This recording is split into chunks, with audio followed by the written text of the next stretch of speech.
Hello students, welcome back to my channel. तो आज की इस क्लास में हम पढ़ने वाले हैं BA 5th semester major paper 8 history. Major paper 8 history में चैप्टर फर्स्ट का जितना भी क्वेश्चन दिया हुआ है आपको चैप्टर फर्स्ट में, वो पूरा आज हम कंप्लीट करने वाले हैं।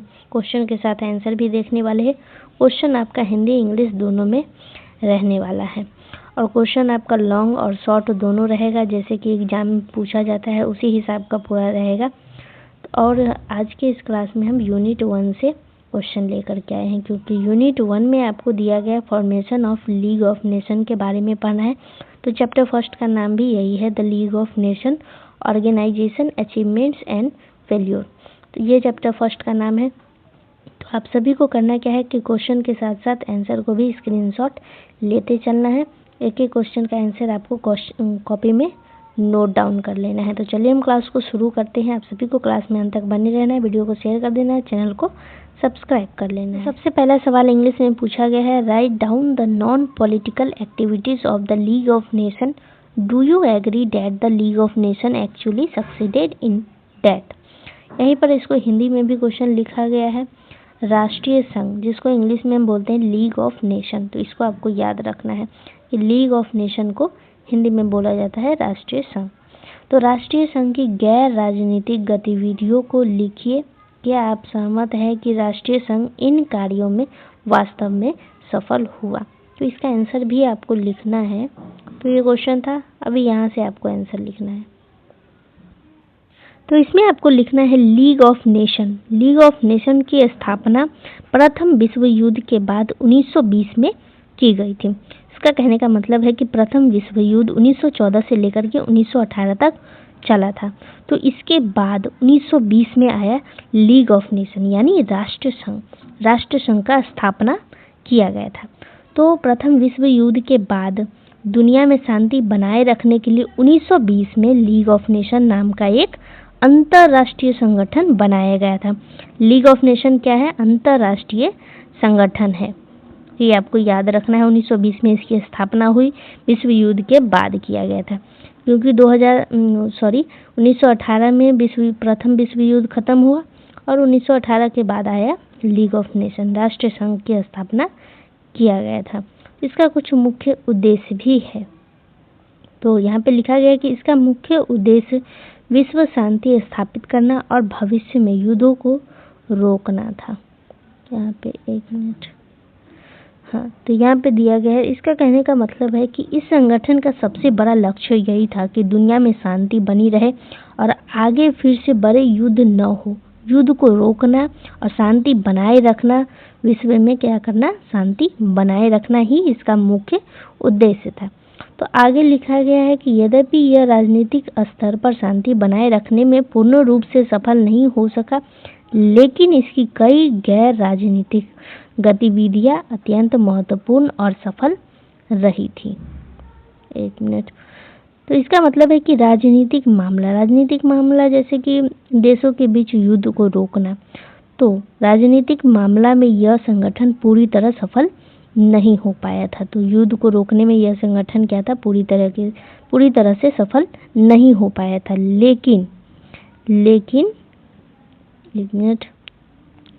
लेकिन सामाजिक, आर्थिक और मानवीय कार्य में इसका बहुत अच्छा और महत्वपूर्ण काम किया। इसने क्या किया? बहुत अच्छा और महत्वपूर्ण काम किया। कौन से कार्य में? तो सामाजिक और आर्थिक में बहुत ही अच्छा ये काम किया। युद्ध रोकने में ये असफल रहा, लेकिन गैर राजनीतिक कार्य जिसमें आता है आपका सामाजिक, आर्थिक या फिर मानवीय कार्य, तो इसमें ये सफल रहा है। राष्ट्रीय संघ ने सामाजिक, आर्थिक और मानवीय क्षेत्रों में महत्वपूर्ण कार्य किए। इसका कहने का मतलब है कि लीग ऑफ नेशन ने समाज, अर्थव्यवस्था और मानव कल्याण से जुड़े कई बड़े बड़े काम किए। आगे लिखा गया है, सबसे पहले इसने स्वास्थ्य के क्षेत्र में उल्लेखनीय कार्य किया। तो इसका कहने का मतलब क्या है कि लीग ऑफ नेशन क्या करते हैं? बहुत महत्वपूर्ण कार्य करते हैं। तो किन क्षेत्रों में काम करते हैं? अर्थव्यवस्था में, समाज में और मानवीय क्षेत्र में। तो इन सभी क्षेत्र में ये बहुत ही महत्वपूर्ण कार्य कर चुके हैं। तो उसमें से एक क्षेत्र है, सबसे पहला वो क्षेत्र है जिसमें ये काम करते हैं, तो वो है आपका स्वास्थ्य। तो सबसे महत्वपूर्ण काम में से एक स्वास्थ्य के क्षेत्र में था। इनका जो एक कार्य था वो था हेल्थ के क्षेत्र में ये महत्वपूर्ण कार्य करते हैं। आगे लिखा गया है महामारी जैसे हैजा, मलेरिया और टाइफाइड की रोकथाम के लिए अंतर्राष्ट्रीय स्वास्थ्य संगठन की स्थापना की गई थी। हैजा, जिसको इंग्लिश में बोला जाता है कोलेरा, मलेरिया और टाइफाइड जैसे खतरनाक बीमारी को रोकने के लिए एक इंटरनेशनल हेल्थ ऑर्गेनाइजेशन बनाया गया था। क्या किया गया? इन सभी बीमारी को रोकने के लिए एक इंटरनेशनल हेल्थ ऑर्गेनाइजेशन बनाया गया था। तो इंटरनेशनल हेल्थ ऑर्गेनाइजेशन को हिंदी में कहा जाता है अंतर्राष्ट्रीय स्वास्थ्य संगठन। तो अंतर्राष्ट्रीय स्वास्थ्य संगठन की स्थापना की गई थी इन सभी खतरनाक बीमारियों को रोकने के लिए। तो जिससे आगे लिखा गया है जिससे कई देशों में स्वास्थ्य व्यवस्था की यद्यपि मजबूत किया गया। इसका कहने का मतलब है कि इस संगठन की मदद से कई देशों की व्यवस्था बेहतर और मजबूत हुई थी। आगे लिखा गया है इसके अतिरिक्त राष्ट्र संघ ने शरणार्थियों की सहायता के लिए भी कार्य किया, यानी लीग ऑफ नेशन ने युद्ध के कारण बेघर हुए लोगों की मदद भी की थी। आगे लिखा गया है प्रथम विश्व युद्ध के बाद लाखों लोग बेघर हो गए थे। तो प्रथम विश्व युद्ध के बाद बहुत सारे लोग के घर नष्ट हो गए और वह अपने देश से बाहर भटकने लग गए थे। तो लाखों लोगों की मदद की। उसके आगे लिखा हुआ है उनके पुनर्वास के लिए नॉनसेन पासपोर्ट जारी किया गया जिससे वे अन्य देशों में बच सके। तो इसका कहने का मतलब है कि ये जो शरणार्थी है, शरणार्थी का मतलब कि जो घर से बेघर हो चुके हैं, विश्व युद्ध के बाद उनका घर टूट चुका था, नष्ट हो चुका था, तो वो घर से बेघर हो चुके थे। तो इन शरणार्थियों की मदद के लिए नॉनसेन पासपोर्ट आपको याद रखना है, नॉनसेन पासपोर्ट। तो नॉनसेन पासपोर्ट नाम का एक विशेष दस्तावेज दिया गया था उनको, जिससे वे क्या कर सके, दूसरे देश में वो जा सके और अपना घर बसा सके। तो ये पासपोर्ट उनको दिया गया था, ये आपको याद रखना है, जिससे वे अन्य देश में बच सके। तो इस पासपोर्ट की मदद से शरणार्थी दूसरे देश में जाकर के रहने लगे। इसके अलावा राष्ट्र संघ ने मादक पदार्थों की तस्करी रोकने, बाल और महिला तस्करी पर नियंत्रण तथा दास प्रथा समाप्त करने जैसे मानवीय कार्य में भी महत्वपूर्ण योगदान दिया। इसका कहने का मतलब है कि लीग ऑफ नेशन ने नशीले पदार्थ की तस्करी रोके। पहला क्या किया? नशीले पदार्थ की तस्करी रोका, और दूसरा बच्चों और महिलाओं की तस्करी पर रोकथाम लगाया, और तीसरा दास प्रथा खत्म करने जैसे मानवीय कार्यों में महत्वपूर्ण योगदान दिया है। तो ये 3 तरीके का कार्य है जो कि मानवीय कार्य है। तो इन सभी कार्य में महत्वपूर्ण योगदान रहा है लीग ऑफ नेशन का, यानी राष्ट्र संघ का।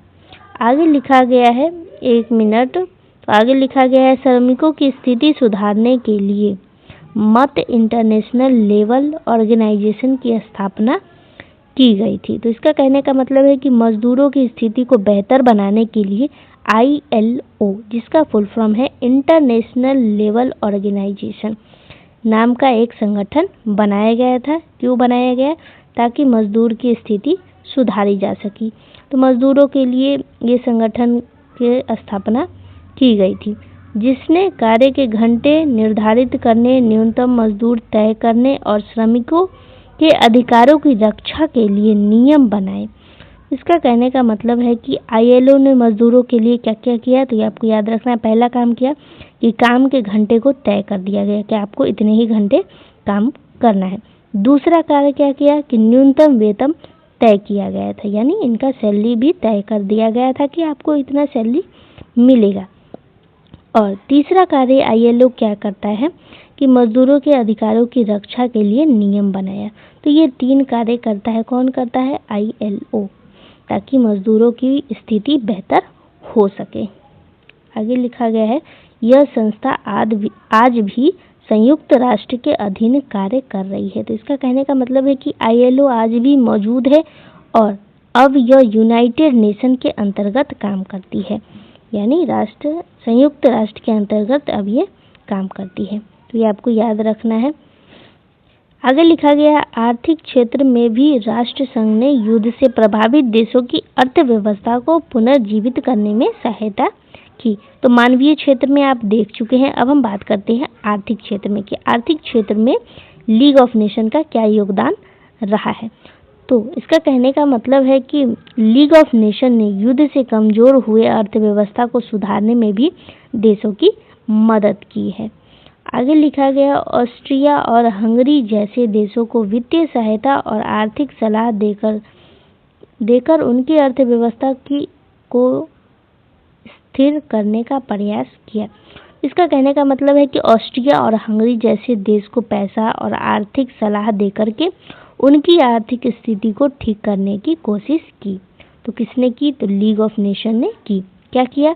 ऑस्ट्रिया और हंगरी को पैसा दिया और प्लस में सलाह भी दिया और उनकी अर्थव्यवस्था को स्थिर करने का कोशिश भी किया। आगे लिखा गया है, एक मिनट, यदि हम मूल्यांकन करें तो यह कहा जा सकता है कि राष्ट्रीय संघ अपनी गैर राजनीतिक गतिविधियों में काफ़ी हद तक सफल रहा है। इसका कहने का मतलब है कि अगर हम इसका आकलन करें तो यह कहा जा सकता है कि गैर राजनीतिक कार्यों में लीग ऑफ नेशन काफ़ी सफल रहा है, यानी नॉन पॉलिटिकल एक्टिविटी में लीग ऑफ नेशन सफल रहा है। युद्ध रोकने में सफल तो नहीं रहा है, लेकिन नॉन पॉलिटिकल एक्टिविटी में सफल रहा है। आगे लिखा गया, स्वास्थ्य, श्रम सुधार, शरणार्थी सहायता, मानव अधिकार के क्षेत्र में उसके प्रयासों ने अंतर्राष्ट्रीय सहयोग की मजबूत नींव रखी। इसका कहने का मतलब है कि स्वास्थ्य, मजदूरों के अधिकार के लिए और शरणार्थियों की मदद और मानवीय अधिकार जैसे क्षेत्र में इसके कामों ने देश के बीच सहयोग की मजबूत नींव बनाई है। ये आपको याद रखना है, जैसा कि आप पढ़ चुके हैं, स्वास्थ्य के क्षेत्र में देख चुके हैं, श्रम के क्षेत्र में और शरणार्थियों की सहायता की, ये सब अभी आप यहाँ पे पढ़ चुके हैं। आगे लिखा गया है कि हालांकि राजनीतिक मामलों में जैसे जर्मनी, इटली और जापान की आक्रामक नीतियों को रोकने में यह असफल रहा, जिसके परिणाम स्वरूप द्वितीय विश्व युद्ध हुआ। इसका कहने का मतलब है कि लेकिन राजनीतिक मामलों में यह संगठन जर्मनी, इटली और जापान जैसे देश की आक्रामक नीतियों को रोक नहीं पाया था। तो ये क्या किया कि ये इन सभी को रोक नहीं पाया, जिस वजह से क्या हुआ कि दूसरा विश्व युद्ध हुआ। तो इन कारणों से क्या हुआ, सेकेंड वर्ल्ड वार कब से कब तक चला? तो 1939 से लेकर के 1945 तक चला। ये आपको याद रखना है, विश्व युद्ध कब से कब तक हुआ था। तो विश्व युद्ध शुरू हो चुका था 1939 में हुआ, 1939 से लेकर के 1949 तक विश्व युद्ध चला।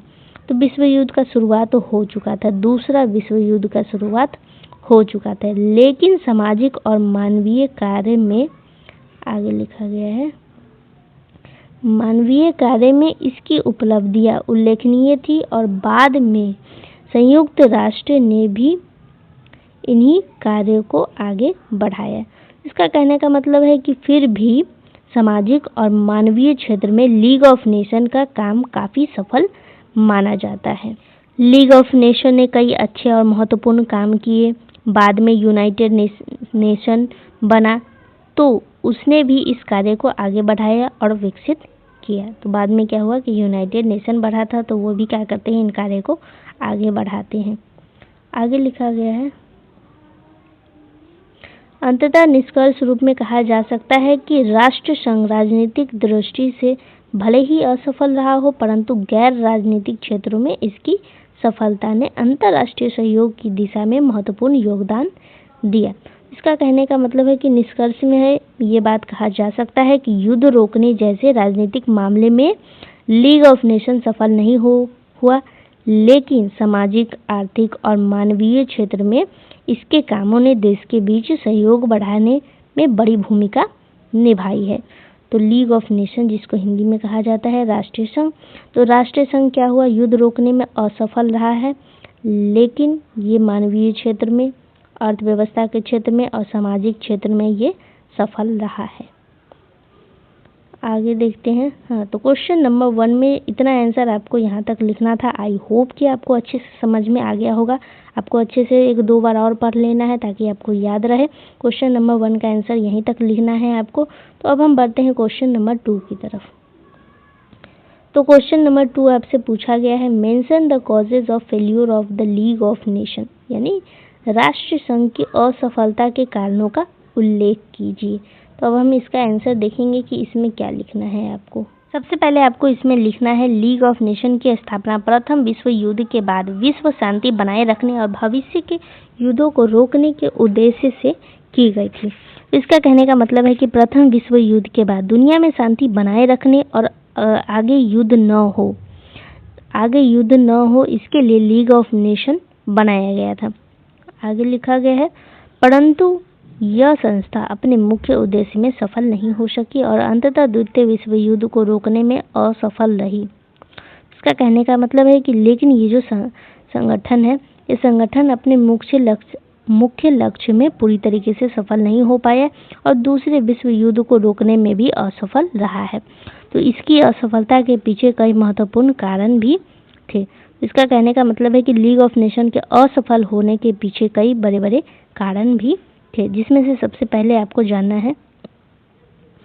तो सबसे पहला कारण था महाशक्तियों का अभाव और असहयोग। इसका कहने का मतलब है कि सबसे बड़ा कारण यह था कि शक्तिशाली देश ने इसमें पूरी तरह सहयोग नहीं किया था।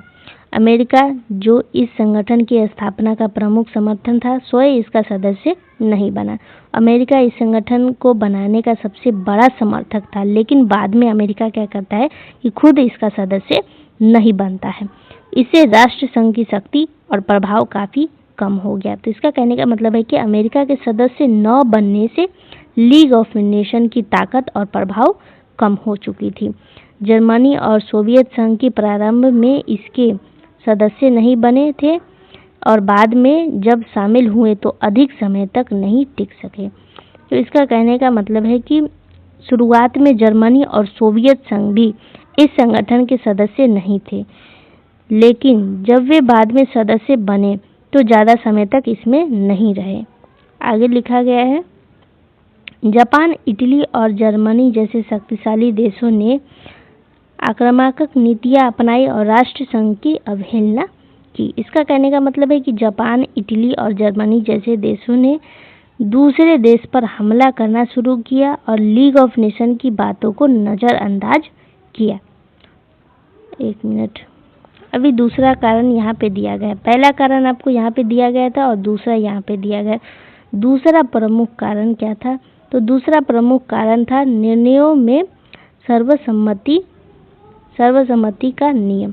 इसका कहने का मतलब है कि दूसरा बड़ा कारण यह था कि किसी भी निर्णय के लिए सभी देशों की सहमति जरूरी होती थी। आगे लिखा गया है, राष्ट्र संघ में किसी भी महत्वपूर्ण निर्णय के लिए सभी सदस्य देशों की सहमति आवश्यक थी। इसका कहने का मतलब है कि अगर कोई बड़ा फैसला लेना होता था तो सभी सदस्य देशों का सहमति होना जरूरी था, सहमति चाहिए होता था। तो इससे त्वरित और प्रभावी निर्णय लेना कठिन हो जाता था। इसका कहने का मतलब है कि इस नियम की वजह से जल्दी और प्रभावी फैसला लेना मुश्किल हो जाता था।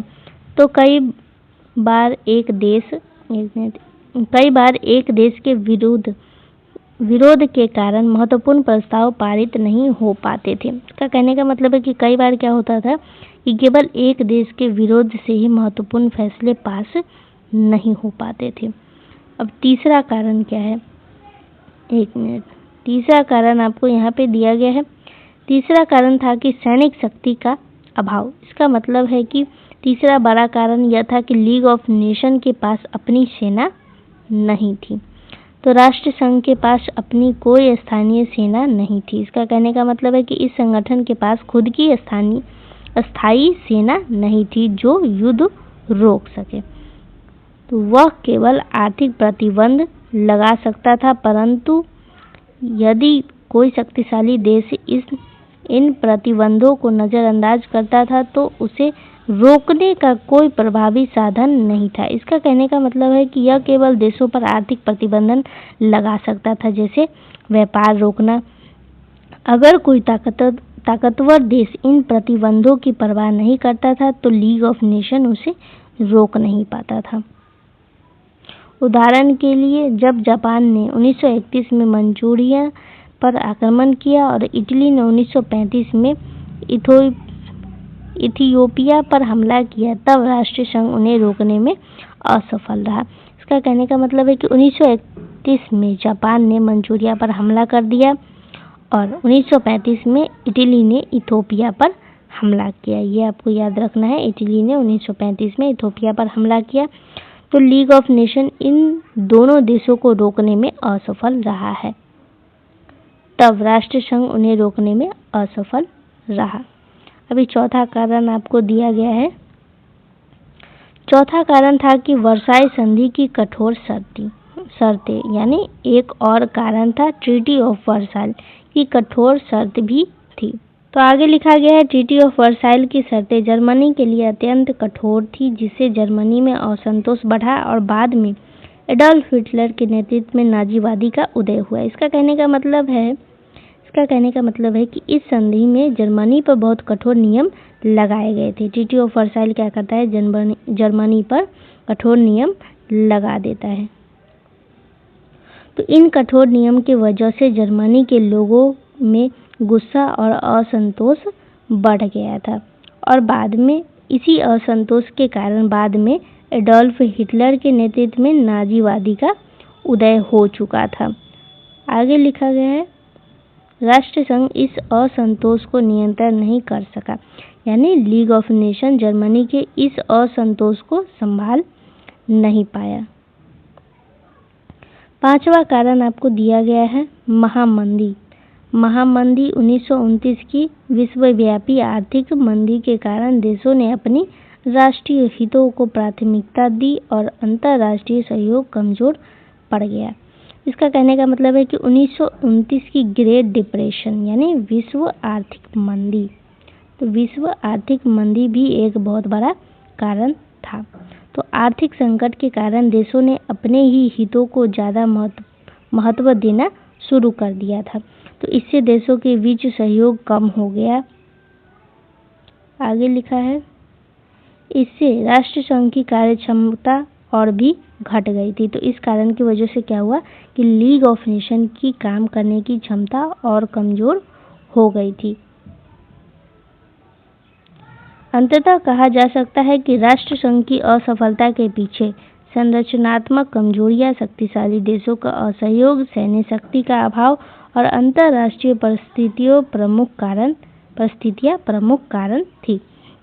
इसका कहने का मतलब है कि निष्कर्ष में हम ये कह सकते हैं कि लीग ऑफ नेशन की असफलता के कुछ प्रमुख कारण थे, जिसमें से पहला था कि इसकी संरचना की कमजोरियां और दूसरा था कि शक्तिशाली देशों का असहयोग और तीसरा था सेना का अभाव, यानी इनके पास सेना था ही नहीं युद्ध को रोकने के लिए, और चौथा कारण था उस समय की अंतर्राष्ट्रीय परिस्थितियां। आगे लिखा है, यही कारण था कि यह संस्था विश्व शांति बनाए रखने में असफल रही और 1939 में द्वितीय विश्व युद्ध छिड़ गया। इसका कहने का मतलब है कि इन्हीं कारणों से यह संगठन दुनिया में शांति बनाए रखने में असफल हो चुका था। तो इस वजह से 1939 में सेकेंड वर्ल्ड वॉर शुरू हो गया था। हालांकि इसकी असफलता से सीख लेकर बाद में संयुक्त राष्ट्र संगठन की स्थापना की गई, जिससे अधिक प्रभावी संरचना अपनाई। तो इसका कहने का मतलब है कि लेकिन लीग ऑफ नेशन की गलतियों से सीख लेकर के बाद में यूनाइटेड नेशन ऑर्गेनाइजेशन UNO, इसको हिंदी में कहा जाता है संयुक्त राष्ट्र संगठन, तो संयुक्त राष्ट्र संगठन बनाया गया था जिससे अधिक प्रभावी संरचना अपनाई। इसका कहने का मतलब है कि UNO की संरचना ज़्यादा मजबूत और प्रभावी बनाई गई थी ताकि वह बेहतर तरीके से काम कर सके। तो क्वेश्चन नंबर 2 का आंसर आप सभी को बस इतना ही तक लिखना था। तो अब हम बढ़ते हैं क्वेश्चन नंबर 3। क्वेश्चन नंबर 3 पूछा गया है, evaluate the achievement of the League of nation, यानी राष्ट्र संघ की उपलब्धियों का मूल्यांकन कीजिए। तो इसमें आपको क्या क्या लिखना है? इसमें आपको लिखना है लीग ऑफ नेशन की स्थापना, यहाँ पे लिखा गया है इसका आंसर। तो तो लीग ऑफ नेशन की स्थापना 1920 में प्रथम विश्व युद्ध के बाद विश्व शांति और अंतर्राष्ट्रीय सहयोग को बढ़ावा देने के उद्देश्य से की गई थी। तो इसका मतलब है कि 1920 में पहले विश्व युद्ध के बाद लीग ऑफ नेशन बनाया गया ताकि दुनिया में शांति बनी रहे और देश के बीच सहयोग बढ़े। आगे लिखा गया, यद्यपि यह संगठन द्वितीय विश्व युद्ध को रोकने में असफल रहा, फिर भी इसकी कुछ महत्वपूर्ण उपलब्धियां रही है जिनका ऐतिहासिक महत्व है। तो इसका कहने का मतलब है कि हालांकि यह संगठन दूसरे विश्व युद्ध को रोक नहीं सका, लेकिन इसके कुछ महत्वपूर्ण कार्य भी थे और इतिहास में इनका कुछ खास महत्व भी है। तो इसीलिए आगे लिखा गया है, इसीलिए राष्ट्र संघ का मूल्यांकन करते समय हमें इसकी सफलता और सीमाओं दोनों को ध्यान में रखना चाहिए। इसका मतलब है कि इसीलिए जब हम लीग ऑफ नेशन का मूल्यांकन करें तो हमें उसकी असफलता और उसकी कमजोरी दोनों को देखना चाहिए। आगे लिखा गया, सबसे पहले राष्ट्र संघ ने अंतर्राष्ट्रीय विवादों के शांतिपूर्ण समाधान में कुछ हद तक सफलता प्राप्त की। इसका कहने का मतलब है कि लीग ऑफ नेशन ने कुछ मामलों में देशों के बीच झगड़ों को बिना युद्ध के शांतिपूर्ण तरीके से हल करने में सफलता पाई है। आगे लिखा गया है, उसने स्वीडन और फिनलैंड के बीच ऑलैंड द्वीप विवाद, ग्रीस और बुल्गारिया के बीच सीमा विवाद जैसे मामलों को युद्ध के बिना सुलझाया।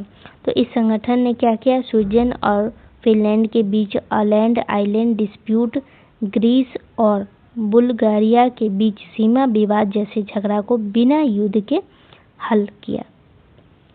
आगे लिखा गया, इन घटनाओं ने यह सिद्ध किया कि यदि बड़े राष्ट्र सहयोग करें तो शांति बनाए रखना संभव होगा। तो इसका कहने का मतलब है कि इन उदाहरण से यह साबित होता है कि अगर शक्तिशाली देश सहयोग करे तो दुनिया में शांति बनाए रखना संभव है।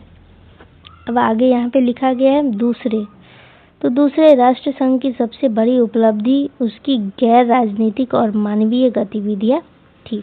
तो लीग ऑफ नेशन की सबसे बड़ी सफलता उसके सामाजिक, आर्थिक और मानवीय कार्य थे। आगे लिखा गया है, स्वास्थ्य के क्षेत्र में इसने महामारी पर नियंत्रण के लिए अंतर्राष्ट्रीय प्रयास किए। इसका मतलब है कि इसने बीमारी और महामारी को रोकने के लिए अंतर्राष्ट्रीय स्तर पर स्वास्थ्य से जुड़े प्रयास किए थे। और आगे लिखा गया है, शरणार्थियों की सहायता के लिए नॉनसेंस पासपोर्ट जारी किया। इसका कहने का मतलब है कि युद्ध के कारण बेघर हुए लोगों की मदद करने के लिए नॉनसेंस पासपोर्ट जारी किया था। उनको नॉनसेंस पासपोर्ट दिया था ताकि वो दूसरे देश जा सके और वहाँ अपना घर बसा सके। तो ये आप पढ़ चुके हैं, ये आपको याद भी रखना है। आगे लिखा गया है, जिससे हजारों विस्थापित लोगों को नए देश में बसने में मदद मिली। इसका मतलब है कि इस पासपोर्ट की मदद से हजारों शरणार्थी दूसरे देश में जाकर बस सके। आगे लिखा गया है, इसके अतिरिक्त बाल और महिला तस्करी रोकना, दास प्रथा समाप्त करने और मादक पदार्थों के नियंत्रण जैसे क्षेत्रों में भी महत्वपूर्ण कार्य किए। इसका मतलब है कि लीग ऑफ नेशन ने बच्चों और महिलाओं की तस्करी को रोका, दास प्रथा खत्म किया और नशीले पदार्थों पे भी नियंत्रण लगाया जैसे क्षेत्र में भी महत्वपूर्ण काम किए। तो ये 3 क्षेत्र थे जिसमें महत्वपूर्ण कार्य लीग ऑफ नेशन करता है। अब आगे दिया गया है तीसरा, तीसरा श्रमिकों के अधिकार की रक्षा के लिए इंटरनेशनल लेबर ऑर्गेनाइजेशन ILO की स्थापना किया। जैसे कि आपको पता ही है कि मजदूर के अधिकार की रक्षा के लिए ILO बनाया गया था। इसमें लिखा गया है कि इस संस्थान ने काम के घंटे निर्धारित करने, मजदूरों में सुधार और श्रमिकों के लिए बेहतर कार्य परिस्थितियों की व्यवस्था करने में महत्वपूर्ण भूमिका निभाई है। ये आपको पता ही है। आगे लिखा गया है, आज भी यह संस्था वैश्विक स्तर पर कार्य कर रही है जो राष्ट्रीय संघ की स्थायी उपलब्धि मानी जाती है।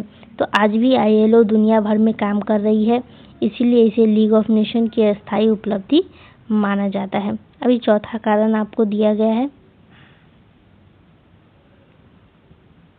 तो यहाँ दिया गया है चौथा आर्थिक क्षेत्र में राष्ट्र संघ ने युद्ध से प्रभावित देशों की आर्थिक स्थिति सुधारने पर प्रयास किया है। इसका मतलब है कि लीग ऑफ नेशन ने युद्ध से कमजोर हुए अर्थव्यवस्था को सुधारने की कोशिश भी की थी, जो कि आप फर्स्ट नंबर क्वेश्चन में देख चुके हैं। तो ऑस्ट्रिया और हंगरी जैसे देशों को आर्थिक सहायता देकर उनकी अर्थव्यवस्था को स्थिर करने में मदद की। ऑस्ट्रिया और हंगरी जैसे देशों को आर्थिक मदद देकर उनकी अर्थव्यवस्था को स्थिर किया था। पैसा भी दिया था और सलाह भी दिया था, जो कि आप अभी पढ़े हैं तुरंत। आगे लिखा गया, हालांकि राजनीतिक मामलों में राष्ट्रसंघ की उपलब्धियां सीमित रही है, लेकिन राजनीतिक मामलों में लीग ऑफ नेशन ज़्यादा सफल नहीं रहा है। आगे लिखा गया है कि जापान द्वारा मंचूरिया पर आक्रमण, इटली द्वारा इथोपिया पर हमला और जर्मनी के आक्रामक विस्तारवाद को रोकने में यह सफल रहा है। इसका कहने का मतलब है कि यह संगठन इन घटनाओं को रोकने में सफल रहा है। तो किन घटनाओं को? तो पहला घटना है आपका जापान का मंचूरिया पर हमला करना, और इटली का इथोपिया पर हमला करना, और जर्मनी की आक्रामक विस्तार नीति। तो इन सभी को रोकने में ये असफल रहा है। तो इन असफलता के कारण इसकी प्रतिष्ठा कमजोर हुई और अंततः द्वितीय विश्व युद्ध शुरू हो चुका था। इसका कहने का मतलब है कि इन असफलताओं के कारण के वजह से लीग ऑफ नेशन की प्रतिष्ठा गिर गई थी और अंत में क्या हुआ? दूसरा विश्व युद्ध का शुरुआत हो चुका था। तो द्वितीय विश्व युद्ध का शुरुआत हो चुका था इन सभी वजह से। आगे आपको कुछ निष्कर्ष भी दिया गया है जो आपको पढ़ना है। यहाँ पे दिया गया है, एक मिनट, यहाँ पे दिया गया है। तो इसमें लिखा है कि मूल्यांकन के आधार पर कहा जा सकता है कि राष्ट्रसंघ पूर्णतः असफल नहीं था। तो अगर सही तरीके से हम देखें तो लीग ऑफ नेशन पूरी तरह असफल नहीं था। आगे लिखा गया, राजनीतिक दृष्टि से इसकी कमजोरियां स्पष्ट थी। तो राजनीतिक मामले में इसकी कुछ कमजोरियां साफ दिखाई देती थी, लेकिन सामाजिक, आर्थिक और मानवीय क्षेत्र में इसकी उपलब्धियां महत्वपूर्ण और दीर्घकालीन थी। इसका मतलब है कि लेकिन सामाजिक, आर्थिक और मानव कल्याण के क्षेत्र में इसके काम बहुत महत्वपूर्ण और लंबे समय तक प्रभावी डालने वाला था। तो अभी आगे लिखा गया है, इन अनुभवों से सीख लेकर बाद में अधिक शक्तिशाली और संगठित संस्था के रूप में संयुक्त राष्ट्र यानी यूएनओ की स्थापना की गई थी। तो लीग ऑफ नेशन के अनुभवों से सीख लेकर के बाद में क्या हुआ कि एक मजबूत संगठन बनाया गया था जिसका नाम था यूनाइटेड नेशन। हिंदी में कहा जाता है संयुक्त राष्ट्र। ये आपको याद रखना है। इसीलिए राष्ट्र संघ को आंशिक रूप से सफल कहा जा सकता है, विशेषकर उसके गैर राजनीतिक कार्यों के संदर्भ में। तो इसीलिए कहा जा सकता है कि लीग ऑफ नेशन पूरी तरह नहीं लेकिन कुछ हद तक सफल था, खास करके उसके सामाजिक और मानवीय कार्य के क्षेत्रों में। ये हम कह सकते हैं कि वो मानवीय कार्य के क्षेत्र में सफल रहा है। तो ये जो क्वेश्चन था, क्वेश्चन नंबर 3, ये सारा क्वेश्चन आपका लॉन्ग क्वेश्चन था। 3 क्वेश्चन था दिया हुआ था आपको चैप्टर फर्स्ट में लॉन्ग क्वेश्चन, तो तीनों हो चुका है। अब हम बढ़ते हैं शॉर्ट क्वेश्चन की तरफ। तो अब आपको शॉर्ट क्वेश्चन देखना है। तो शॉर्ट क्वेश्चन में सबसे पहला क्वेश्चन आपको पूछा गया है, give a description of the preamble of the League of nation, यानी राष्ट्र संघ की प्रस्तावना का वर्णन कीजिए। तो इसमें आपको लिखना है, लीग ऑफ नेशन की प्रस्तावना उसके उद्देश्य और आदर्शों को स्पष्ट रूप से व्यक्त करती है। इसका कहने का मतलब है कि प्रीएम्बल को हिंदी में कहा जाता है प्रस्तावना। तो प्रस्तावना में लीग ऑफ नेशन के मुख्य लक्ष्य और आदर्श साफ साफ बताए गए हैं। आगे लिखा गया है, यह प्रस्तावना प्रथम विश्व युद्ध की भीषण त्रासदी के बाद विश्व शांति और अंतर्राष्ट्रीय सहयोग की भावना से प्रेरित था। इसका कहने का मतलब है कि ये जो प्रस्तावना है पहले विश्व युद्ध की भयानक तबाही के बाद शांति और देश के बीच सहयोग की भावना से प्रेरित थी।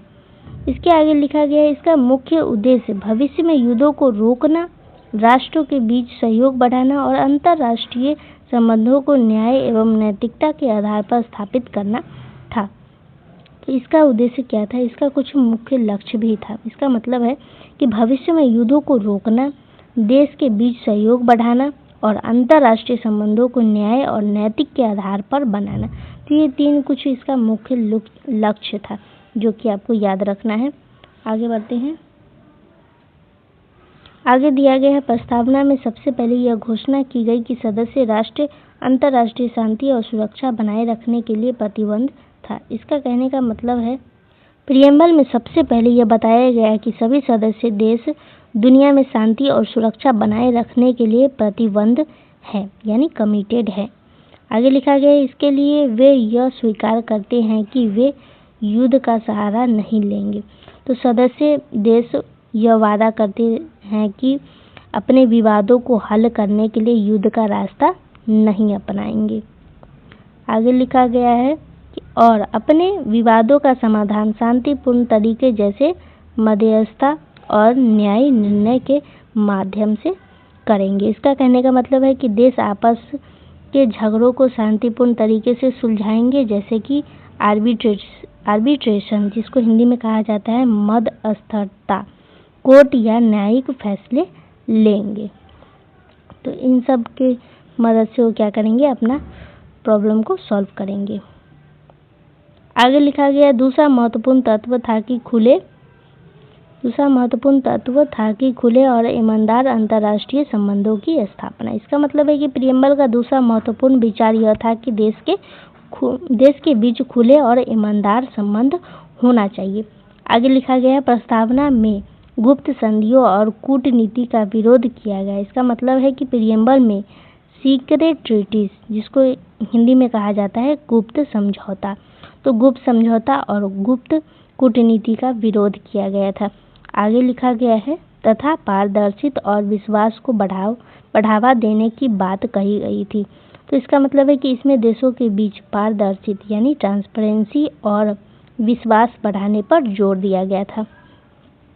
आगे लिखा गया है, यह विचार उस समय के लिए बहुत महत्वपूर्ण था क्योंकि प्रथम विश्व युद्ध के पीछे गुप्त समझौतों की बड़ी भूमिका रही थी। तो इसका मतलब है कि यह विचार इसलिए महत्वपूर्ण था क्योंकि फर्स्ट वर्ल्ड वॉर के पीछे कई गुप्त समझौते भी कारण बने थे।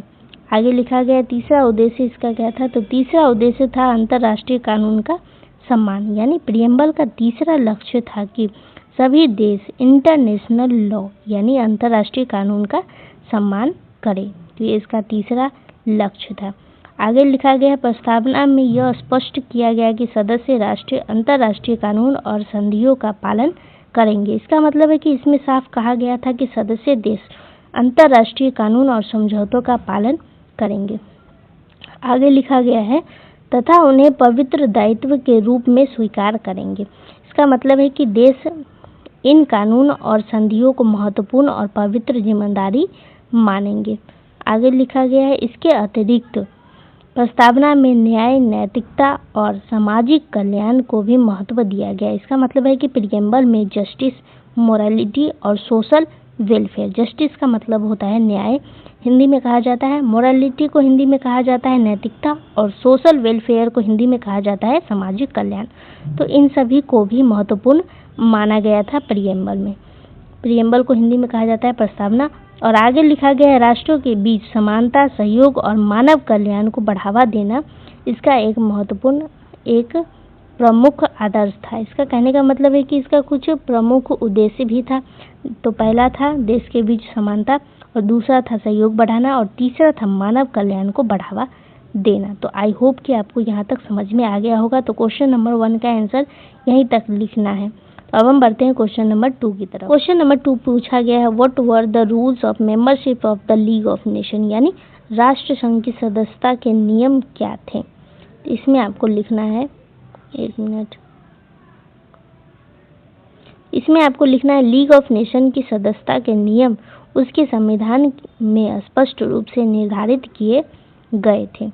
तो इसका मतलब है कि लीग ऑफ नेशन के सदस्य बनने के नियम उसके संविधान यानी कोवेंट में लिखे गए हैं। तो कोवेंट में साफ साफ लिखा गया है।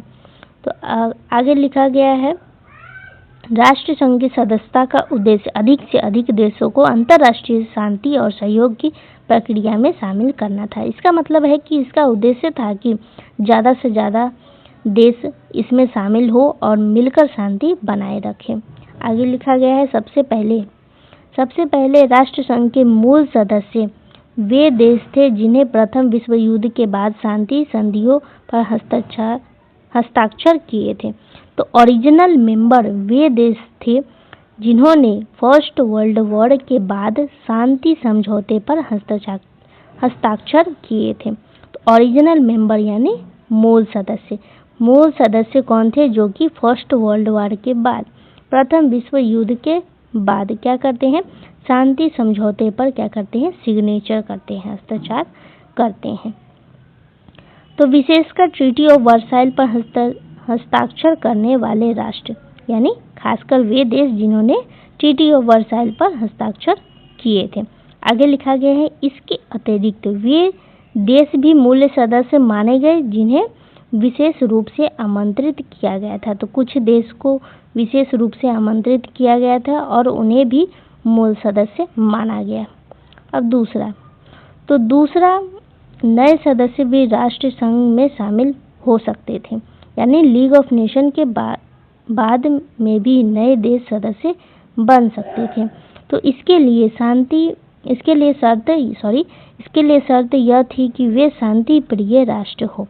यानी इसका कहने का मतलब है कि नए सदस्य बनने के लिए जरूरी था कि वह देश पीस लविंग यानी शांति पसंद हो, उसको शांत रहना पसंद हो।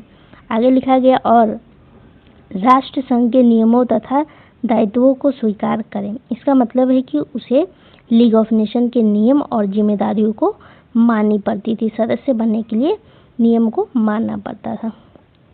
आगे लिखा गया, किसी नए देश को सदस्य बनने के लिए महासभा में 2/3 बहुमत आवश्यक थी।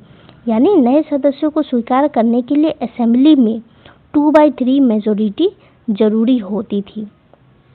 आगे लिखा गया है तीसरा, प्रत्येक सदस्य राष्ट्र को यह वचन देना होता था कि वह अंतर्राष्ट्रीय विवाद का समाधान शांतिपूर्ण तरीके से करेंगे। इसका मतलब है कि हर सदस्य देश यह वादा करता था कि वह विवादों को पीसफुल मेथड से हल करेंगे, यानी शांतिपूर्ण तरीके से हल करेंगे अपने विवादों को। आगे लिखा गया, और युद्ध का सहारा नहीं लेंगे, यानी देश विवादों को हल करने के लिए युद्ध नहीं करेंगे।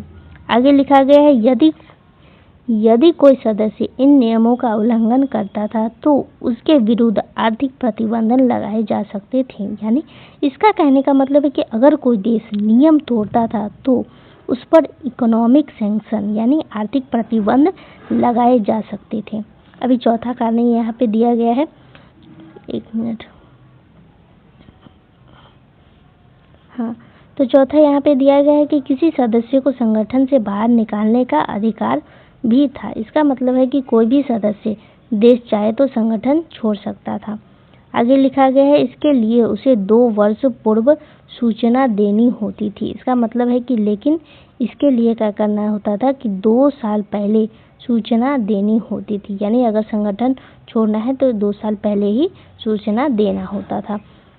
आगे लिखा गया, बशर्ते कि उसने अपने सभी अंतर्राष्ट्रीय दायित्व पूरे किए हो। इसका मतलब है कि साथ ही उसे पहले अपनी सभी अंतर्राष्ट्रीय कर्तव्यों को पूरा करना होता था।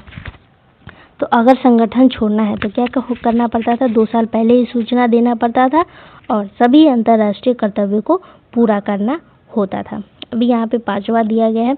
5वां, यदि कोई सदस्य राष्ट्र संघ के सिद्धांतों का गंभीर उल्लंघन करता था तो उसे संगठन से निष्कासित भी किया जा सकता था। इसका कहने का मतलब है कि अगर कोई देश बहुत गंभीर रूप से नियम तोड़ता था तो उसे एक्सपेल यानी निकाल भी दिया जा सकता था। उदाहरण के लिए यहाँ पे दिया गया है, उदाहरण के लिए अकादमिक नीतियों के कारण कुछ देशों को सदस्यता के से वंचित किया गया। तो उदाहरण के तौर पर कुछ देश को उनकी एग्रेसिव पॉलिसी के कारण सदस्यता से निकाल दिया गया था। तो क्वेश्चन नंबर 2 का आंसर आप सभी को इतना ही लिखना था। तो अब हम बढ़ते हैं क्वेश्चन नंबर 3 की तरफ। क्वेश्चन नंबर 3 पूछा गया, review the nature and form of the League of nation, यानी राष्ट्र संघ की प्रकृति और स्वरूप की समीक्षा कीजिए। तो इसमें आपको आंसर क्या लिखना है वो भी देख लीजिए, एक मिनट। तो इसमें आपको लिखना है, लीग ऑफ नेशन की स्थापना 1920 में प्रथम विश्व युद्ध के बाद विश्व शांति और अंतर्राष्ट्रीय सहयोग की स्थापना के उद्देश्य से की गई थी। इसका कहने का मतलब है कि 1920 में पहले विश्व युद्ध के बाद लीग ऑफ नेशन बनाया गया ताकि दुनिया में शांति बनी रहे और देश के बीच सहयोग बना रहे। ये आपको याद रखना है। आगे लिखा गया है, इसकी प्रकृति और स्वरूप को समझना आवश्यक है, क्योंकि इन्हीं विशेषताओं के कारण इसकी सफलता और असफलता दोनों निर्धारित हुई।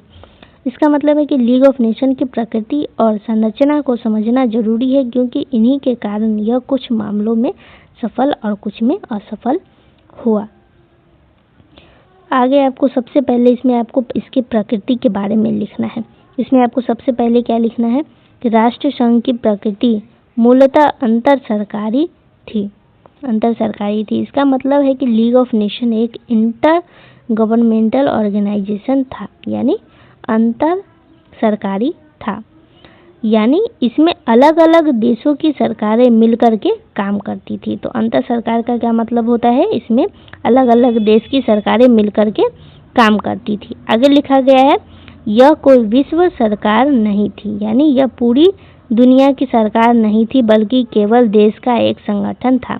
आगे लिखा गया है बल्कि स्वतंत्र राष्ट्रों का एक संगठन था, जहां प्रत्येक देश अपनी संप्रभुता बनाए रखता था। इसका कहने का मतलब है कि यह स्वतंत्र देशों का समूह था और हर देश अपनी स्वतंत्रता और अधिकार बनाए रखता था। आगे लिखा गया इसके निर्णय सदस्य देशों की सहमति और अधिकार आधारित होते थे। तो लीग ऑफ नेशन के फैसले सदस्य देशों की सहमति से ली जाते थे। आगे लिखा गया है यह संस्था आदर्शवादी विचारधारा पर आधारित थी, यानी इसका कहने का मतलब है कि यह संगठन आदर्शवादी सोच पर आधारित था, यानी यह मानता था कि दुनिया में शांति संभव है। आगे लिखा गया है इसका विश्वास था कि अंतर्राष्ट्रीय विवादों को युद्ध के बजाय वार्ता, मध्यस्थता और न्यायिक प्रक्रिया द्वारा सुलझाया जा सकता था। इसका कहने का मतलब है कि लीग ऑफ नेशन का मानना था कि देश के झगड़े बातचीत से, मध्यस्थता और न्यायालय के फैसले से हल हो सकते हैं, न कि युद्ध से। आगे लिखा गया है इसकी प्रकृति सहयोगात्मक और शांतिपूर्ण थी। इसका कहने का मतलब है कि इस संगठन का स्वभाव कैसा था, सहयोग और शांति पर आधारित था। आगे लिखा गया है साथ ही इसकी प्रकृति में नैतिक दबाव अधिक था, न कि सैन्य शक्ति। इसका कहने का मतलब है कि यह संगठन देशों पर नैतिक दबाव डाल करके काम करता था। इसके पास मजबूत सैन्य शक्ति नहीं थी। आगे लिखा गया है इसके पास अपनी कोई अस्थायी सेना नहीं थी, यानी लीग ऑफ नेशन की अपनी सेना नहीं थी। आगे लिखा गया इसीलिए यह केवल आर्थिक प्रतिबंधों और नैतिक प्रभाव के माध्यम से ही कार्य कर सकती थी। इसका कहने का मतलब है कि इस कारण यह केवल इकोनॉमिक सैंक्शन यानी आर्थिक प्रतिबंधन और नैतिक प्रभाव के जरिए ही देश को नियंत्रित कर सकता था। तो आई होप कि आपको यहाँ तक समझ में आ गया होगा। तो नेचर इसका लिखा चुका है, अब आपको इसको फॉर्म के बारे में लिखना है, यानी इसका स्वरूप भी आपको क्वेश्चन में लिखना है। तो अब आपको इसके स्वरूप के बारे में जानना है।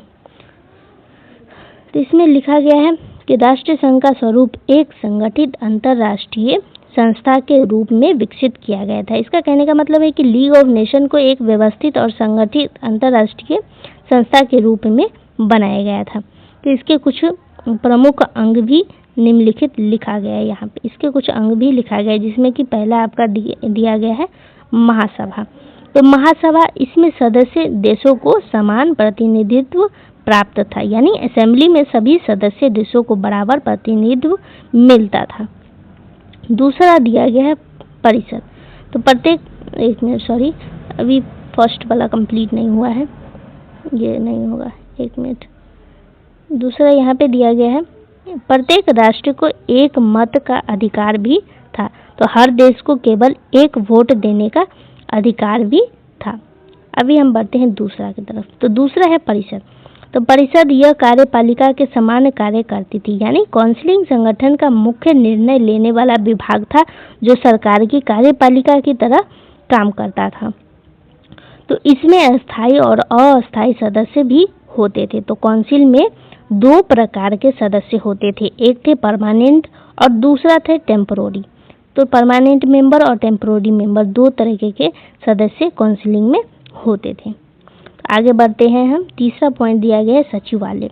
तो सचिवालय यह प्रशासनिक कार्यों को संचालित करता था। इसका मतलब है कि सेक्रेटरीट संगठन के प्रशासनिक कार्य संभालता था, यानी सचिवालय क्या करता था, संगठन के प्रशासनिक कार्य संभालता था।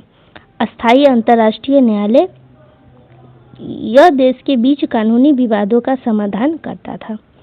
तो इसका मतलब है कि यह क्या करता था, यह एक अंतर्राष्ट्रीय अदालत थी जो देश के बीच कानूनी विवादों को सुलझाती थी। आगे लिखा गया है, श्रमिकों के हित की रक्षा के लिए इंटरनेशनल लेबर ऑर्गेनाइजेशन यानी आईएलओ की स्थापना भी की गई। तो इसका मतलब है कि मजदूरों के अधिकार की रक्षा के लिए आईएलओ बनाया गया था। तो इस प्रकार इसका स्वरूप संगठित और संस्थागत था। इसका मतलब है कि इसी तरीके से लीग ऑफ नेशन एक संगठित और व्यवस्थित संस्था थी। तो आई होप कि आपको ये पूरा समझ में आ गया होगा, इसका नेचर और इसका फॉर्म दोनों आपको समझ में आ गया होगा। तो क्वेश्चन नंबर 3 का आंसर आप सभी को बस इतना ही लिखना था। तो अब हम बढ़ते हैं क्वेश्चन नंबर 4 की तरफ। तो क्वेश्चन नंबर 4 पूछा गया है, what were the responsibilities of the League of nation in the administrative field. Hindi में बोले तो प्रशासनिक क्षेत्र में राष्ट्र संघ की क्या जिम्मेदारियां थी। तो ये क्वेश्चन आपसे पूछा गया है। तो एक बात और कहना है आप सभी से कि आई नो कि पीछे से बैकग्राउंड में साउंड आ रहा है बहुत ज़्यादा, तो आप सभी को उस पर ध्यान नहीं देना है, सिर्फ चुपचाप से बस क्वेश्चन देखना है, क्वेश्चन का आंसर देखना है। आपको मेरा आवाज़ सुनाई दे ही रहा होगा, तो आपको बस उसी पर ध्यान देना है, जो हम समझा रहे हैं बस उसी पर ध्यान देना है, बैकग्राउंड में ध्यान नहीं देना है। तो चलिए हम अब देख लेते हैं इस क्वेश्चन का आंसर भी कि आपको इसमें क्या लिखना है। तो लीग ऑफ नेशन केवल शांति बनाए रखने वाली संस्था ही नहीं थी, बल्कि प्रशासनिक क्षेत्र में भी इसकी कुछ महत्वपूर्ण जिम्मेदारियां भी थी। इसका कहने का मतलब है कि लीग ऑफ नेशन का काम केवल शांति बनाए रखना ही नहीं था, बल्कि प्रशासनिक मामलों में भी इसकी भूमिका थी। आगे लिखा गया है, प्रथम विश्व युद्ध के बाद अनेक क्षेत्र में राजनीतिक अस्थिरता और प्रशासनिक अव्यवस्था फैलाई गई थी। इसका मतलब है कि फर्स्ट वर्ल्ड वॉर के बाद कई देशों में राजनीतिक और अस्थिरता और प्रशासनिक समस्या पैदा हो गई थी। आगे लिखा गया, ऐसे समय में राष्ट्र संघ ने अंतर्राष्ट्रीय स्तर पर प्रशासनिक व्यवस्था को संगठित और नियंत्रित करने का कार्य किया। यानी उस समय लीग ऑफ नेशन ने क्या किया कि अंतर्राष्ट्रीय स्तर पर प्रशासनिक व्यवस्था को संगठित और नियंत्रित करने की कोशिश की। अब आगे आपको लिखना है, सबसे महत्वपूर्ण जिम्मेदारी थी मंडेल प्रणाली का संचालन। यानी इसका कहने का मतलब है कि लीग ऑफ नेशन की सबसे बड़ी प्रशासनिक जिम्मेदारी थी मैंडेट सिस्टम को चलाना था।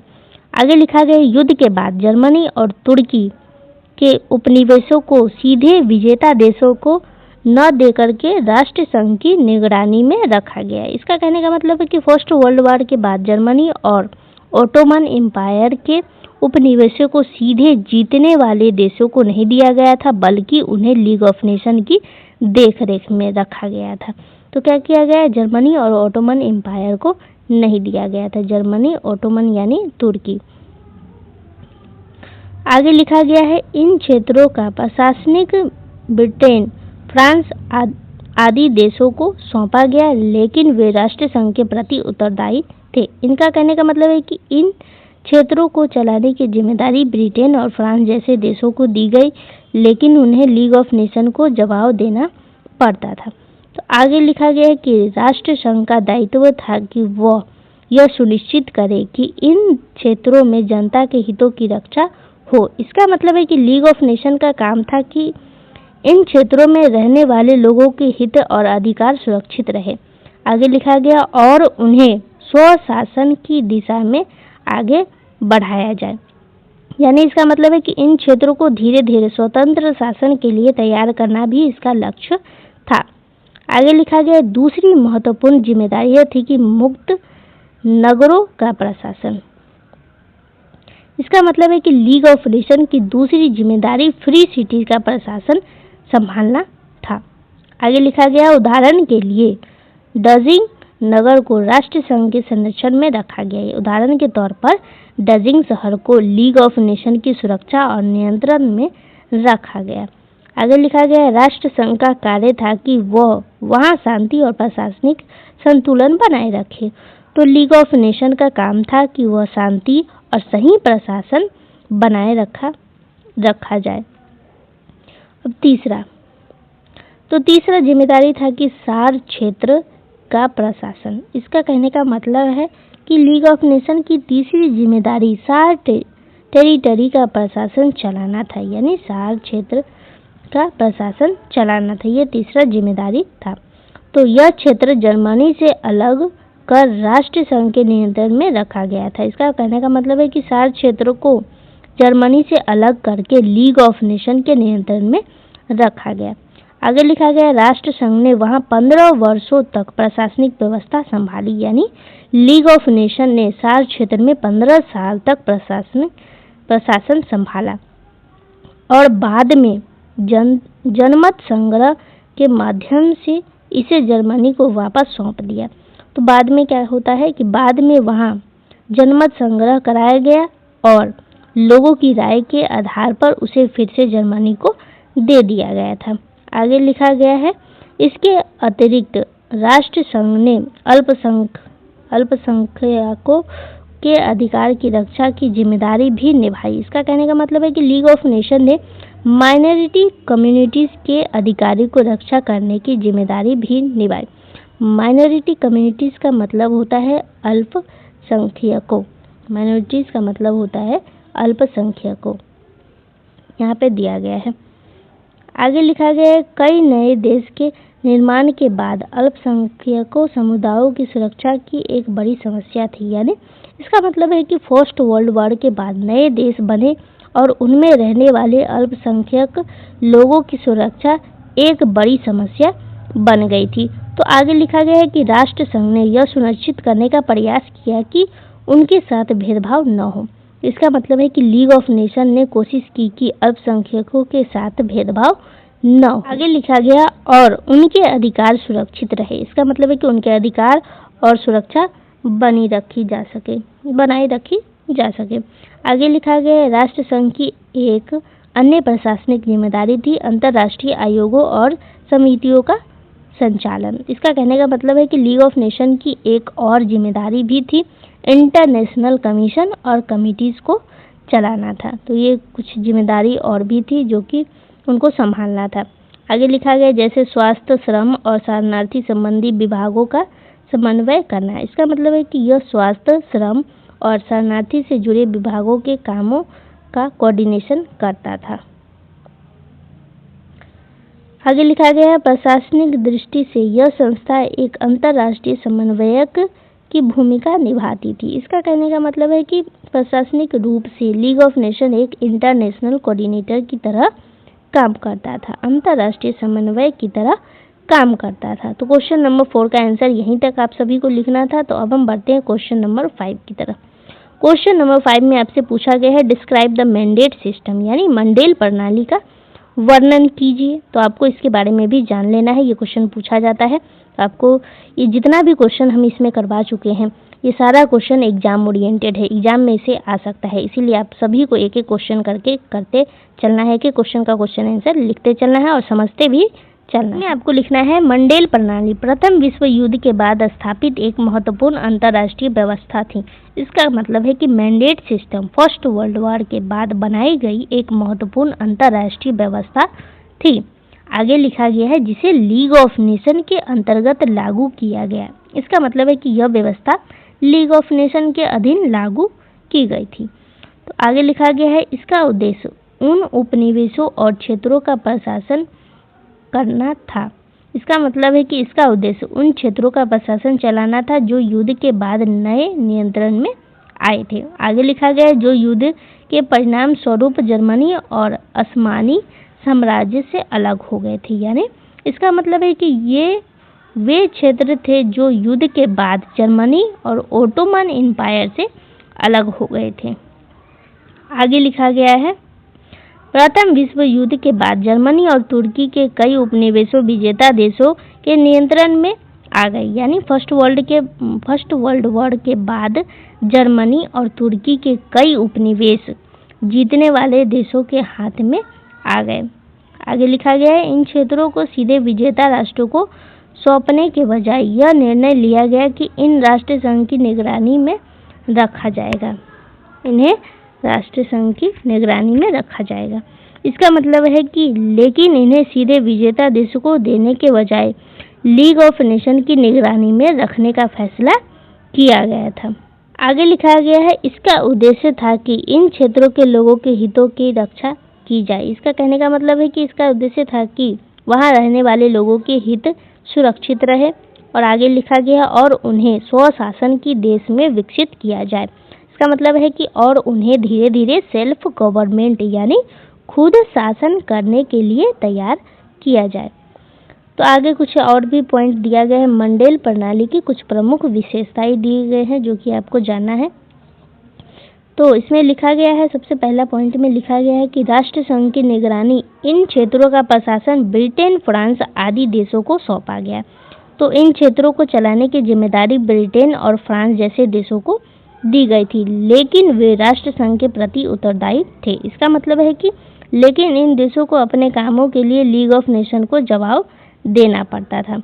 आगे लिखा गया है, जन कल्याण पर बल, मंडेल क्षेत्रों में शिक्षा, स्वास्थ्य और प्रशासनिक सुधारों को बढ़ावा देने की जिम्मेदारी प्रशासनिक देशों की थी। इसका मतलब है कि इन क्षेत्रों में एजुकेशन, हेल्थ और एडमिनिस्ट्रेटिव रिफॉर्म को बढ़ावा देना प्रशासनिक देशों की जिम्मेदारी भी थी। आगे लिखा गया है, तीसरा पॉइंट दिया गया है, स्वशासन की तैयारी, यानी इन क्षेत्रों को धीरे धीरे स्वतंत्रता के योग्य बनाने का लक्ष्य रखा गया। इसका मतलब है कि इन क्षेत्रों को धीरे धीरे स्वतंत्र बनाने के लिए तैयार करना भी इनका लक्ष्य था। अब चौथा पॉइंट दिया गया है, वार्षिक रिपोर्ट, यानी इसका कहने का मतलब है कि प्रशासक राष्ट्रों को अपने प्रशासनिक कार्यों की रिपोर्ट राष्ट्र संघ को प्रस्तुत करनी होती थी। इसका मतलब है कि इन देशों को हर साल अपने प्रशासन की रिपोर्ट यानी लीग ऑफ नेशन को देनी होती थी।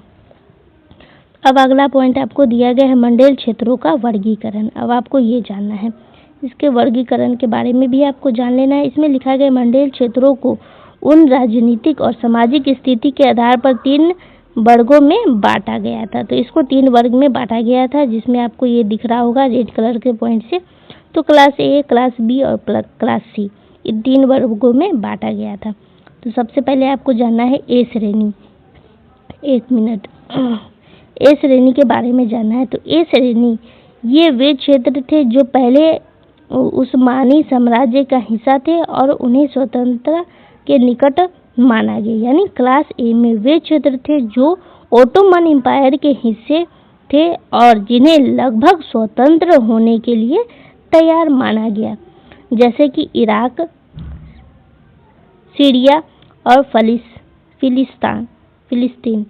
तो उदाहरण के लिए आपको दिया गया है इराक, सीरिया और फिलिस्तीन। अब हम बात करते हैं बी श्रेणी की। तो बी श्रेणी ये मुख्यतः अफ्रीका क्षेत्र थे जिन्हें अभी स्वशासन के योग्य नहीं माना गया था। क्लास बी में अधिकतर अफ्रीकन टेरिटरी थे जिन्हें अभी सेल्फ गवर्नमेंट के लिए तैयार नहीं माना गया था। तो बी श्रेणी में इन लोगों को रखा जाता था जिनको अभी सेल्फ गवर्नमेंट के योग्य नहीं माना जाता था, यानी स्वशासन के योग्य नहीं माना जाता था। अब हम बात करते हैं सी श्रेणी की। तो सी श्रेणी में ये छोटे और कम विकसित क्षेत्र थे जिन्हें प्रशासनिक देशों के साथ मिला दिया गया था। तो अगर हम क्लास सी की बात करें तो क्लास सी में छोटे और कम विकसित देश थे जिन्हें प्रशासनिक देशों के साथ छोड़ दिया गया था। तो आई होप कि आपको तीनों श्रेणी समझ में आ गया होगा। अब हम मूल्यांकन देखते हैं इसका। तो सिद्धांत के रूप में मंडेल प्रणाली का उद्देश्य मानव कल्याण और आत्मनिर्णय को बढ़ावा देना था। तो सिद्धांत के अनुसार मैंडेट सिस्टम का उद्देश्य क्या था? मैंडेट सिस्टम का उद्देश्य था ह्यूमन वेलफेयर और सेल्फ डिटर्मिनेशन को बढ़ावा देना था, यानी मानव कल्याण और आत्मनिर्णय को बढ़ावा देना ही इसका मुख्य उद्देश्य था। आगे लिखा गया है, लेकिन व्यवहार में यह कई बार उपनिवेशवाद का ही एक नया रूप बन गई। इसका मतलब है कि लेकिन वास्तव में कई बार यह कॉलोनियलिज्म का नया रूप बन गई थी। आगे लिखा गया, क्योंकि शक्तिशाली राष्ट्रों ने इन क्षेत्रों पर अपना प्रभाव बनाए रखा। तो इसका मतलब है कि क्योंकि शक्तिशाली देशों ने इन क्षेत्रों पर अपना नियंत्रण बनाए रखा है। अब आपको इसका निष्कर्ष भी देखना है। तो निष्कर्ष में कहा जा सकता है कि मैंडेट सिस्टम अंतर्राष्ट्रीय प्रशासन का एक नया प्रयोग था। आगे लिखा गया है, जिसने उपनिवेशों के सीधे अधिग्रहण के बजाय अंतर्राष्ट्रीय निगरानी की व्यवस्था प्रस्तुत की। इसका मतलब है कि इसने उपनिवेशों को सीधे कब्जा में लेने के बजाय क्या किया, अंतर्राष्ट्रीय निगरानी की व्यवस्था का तरीका अपनाया, यानी इंटरनेशनल सुपरविजन का तरीका अपनाया। आगे लिखा गया हालांकि इसमें कई कमियां भी थी। इसका मतलब है कि लेकिन इस व्यवस्था में कई कमजोरियां भी थी। तो आगे लिखा गया फिर भी इसने भविष्य में ट्रस्टीशिप प्रणाली और संयुक्त राष्ट्र संगठन की व्यवस्था की नींव रखी। इसका मतलब है कि फिर भी इसने आगे चलकर ट्रस्टीशिप सिस्टम और यूनाइटेड नेशन की व्यवस्था के लिए आधार तैयार किया था। तो ये जो आपका क्वेश्चन था, क्वेश्चन नंबर 5 मैंडेट सिस्टम, तो ये आपको समझ में आ गया होगा। तो आई होप कि आपको ये पूरा क्लास अच्छे तरीके से समझ में आ गया होगा। एक एक पॉइंट वाइज लिखा गया है, तो आपका नोट भी यहीं से तैयार हो जाएगा यूनिट 1 का। और क्वेश्चन भी पूरा कंप्लीट हो चुका है, लॉन्ग और शॉर्ट क्वेश्चन पूरा कंप्लीट हो चुका है। टोटल 8 क्वेश्चन था आपका चैप्टर फर्स्ट में। तो चैप्टर फर्स्ट आज कंप्लीट हो चुका है। तो अगले क्लास में हम चैप्टर 2 से क्वेश्चन लेकर के आएंगे, पूरा लॉन्ग और शॉर्ट क्वेश्चन और मल्टीपल चॉइस क्वेश्चन हो चुका है, जो कि आपको प्लेलिस्ट में मिल जाएगा। आप जाकर प्लेलिस्ट चेक करेंगे, वहाँ पे आपको मिल जाएगा। तो जो भी बैकग्राउंड से साउंड आ रहा था उस पर ध्यान नहीं देना है, आपको अपने क्वेश्चन आंसर पे ध्यान देना है। तो आई होप कि ये वीडियो आप सभी के लिए काफ़ी हेल्पफुल रहा हो। तो थैंक यू सो मच आप सभी को क्लास में अंत तक बने रहने के लिए। मिलते हैं अगले क्लास में चैप्टर 2 का सारा क्वेश्चन लेकर के। आप सभी का बहुत बहुत धन्यवाद है। चैनल को सब्सक्राइब कर लेना है, वीडियो को लाइक कर देना है, अपने दोस्तों के साथ शेयर भी कर देना है। एक छोटे सा हेल्प से आप क्या होगा कि हमें मोटिवेशन मिलता है आपके इस छोटे से लाइक से। चलिए धन्यवाद।